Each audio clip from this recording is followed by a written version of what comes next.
Hello guys, welcome to my new blog. ಜಾಸ್ತಿ ದಿನ ಆದ್ಮೇಲೆ ಮಾಡ್ತಾ ಇದೀನಿ. ಬೆಳಗ್ಗೆ ಹಲ್ಲು ಉಜ್ಕೊಂಡು ಸ್ನಾನ ಮಾಡ್ಕೊಂಡು ಟಿಪ್ ಟಾಪ್ ಆಗಿ ರೆಡಿಯಾಗಿ ಕಾಲೇಜ್ ಹತ್ರಕ್ಕೆ ಹೋದೆ. ಕಾಲೇಜ್ ಹತ್ರ ಹೋಗಿ ಗಾಡಿನ ಸೈಡ್ ಹಾಕಿ ಮತ್ ಕಾಲೇಜ್ ಒಳಗಡೆ ಎಂಟ್ರಿ ಆದೆ. ಕಾಲೇಜ್ ಒಳಗೆ ಎಂಟ್ರಿ ಆಗಿ ಕ್ಲಾಸ್ಗೆ ಹೋದ್ರೆ ಯಾರು ಕಾಣಿಸ್ತಾನೆ ಇಲ್ಲ. ನಾನು ವಿಡಿಯೋ ಮಾಡ್ತೀನಿ ಅಂದ್ಬಿಟ್ಟು ಎಲ್ಲ ಈಚೆ ಕೊಡಾಬಿಟ್ಟವ್ರೆ.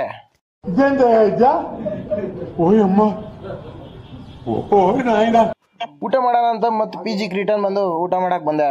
ಇಷ್ಟು ದಿನದಿಂದ ವಿಡಿಯೋಗಳು ಬರ್ತಾ ಇಲ್ಲ, ಯಾಕಂತ ಸ್ವಲ್ಪ ಲೇಟಾಗಿ ನೆಕ್ಸ್ಟ್ ವಿಡಿಯೋದಲ್ಲಿ ಹೇಳ್ತೀನಿ. ಮತ್ತು ಕ್ಲಾಸ್ಗೆ ಬಂದು ಕ್ಲೀನಾಗಿ ಕ್ಲಾಸ್ ಎಲ್ಲ ಮುಗಿಸ್ಕೊಂಡು ಮತ್ತೆ PGಗೆ ಬಂದು ಸ್ವಲ್ಪ ಫ್ರೂಟ್ಸ್ ತಿನ್ಕೊಂಡು ಮತ್ತೆ ನಮ್ಮ ಚಂದನ್ ಬ್ರೋಗ ಸ್ವಲ್ಪ ಕ್ವಾಟ್ಲೆ ಕೊಡ್ತೈತೆ. ಹುಡುಗರು ಯಾಕಂತ ಗೊತ್ತಿಲ್ಲ, ಯಾಕಂದ್ರೆ ಕ್ಯಾಮ್ರಾ ನೋಡಿದ ತಕ್ಷಣ ಭಯ ಬೀಳ್ತಾರೆ. ಆದ್ರೂ ನಾನು ಬಿಡಲ್ಲ, ನಮ್ಮ ಚಂದನ್ ಬ್ರೋ ಫೇಸ್ ರಿವೀಲ್ ಮಾಡಾಕ್ದೆ. ಹಂಗೆ ನಮ್ಮ ನವೀನ್ ಬ್ರೋ ಬಂದಿದ್ರು. ಅವ್ರ ಬಾಟ್ಲ್ ನೋಡಿ ಎಷ್ಟು ದೊಡ್ಡದಾಗೈತೆ, ಇಷ್ಟು ನೀರು ಅವ್ರೊಬ್ಬರೇ ಕುಡಿತಾರೆ. ಫೇಸ್ ಮಾತ್ರ ಕೊಡ್ತಾ ಇಲ್ಲ. ಯಾವಾಗ ನಾನು ನೀಟಾಗಿ ಹಾಕ್ತೀನಿ. अच्छा ठीक है. ಇವತ್ತು ನಿನ್ನ ಇಷ್ಟ ಆಗಿತ್ತು. ಮತ್ತೆ ಸಿಗೋಣ ನೆಕ್ಸ್ಟ್ ವಿಡಿಯೋದಲ್ಲಿ. Bye bye friends, thank you for watching.